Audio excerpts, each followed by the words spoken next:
Ons in 'n klein restaurantjie. Ik verkoop kos, gaarkos, spatula rations, chips enzovoort. Ik heb in Limpopo geleerd om met chips en spatula te doen. Dat was 2013, 2015. Toen zie ik hoe mooi die bezigheid hardloopt en hoe geld hij maakt. Toen ik bij de huis kom, doen ik zoiets en dat wordt voor mij gewerkt. Vooral als ons bij geld komen, financial projections. Want ons SMME's, zodra je geld inkomt in die bezigheid, ik zie ik het 100.000 daar zo. Ik denk ik heb die 100.000, dat is mijn eigen geld. En dit is niet mijn eigen geld, dit is bezigheidsgeld.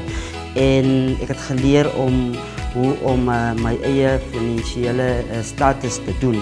Want normaal gaan ons daar bij die auditors toe, hulle vra vir ons baie geld. So hierdie programma het vir my baie geld om my geld, besigheid geld reg te hanteer.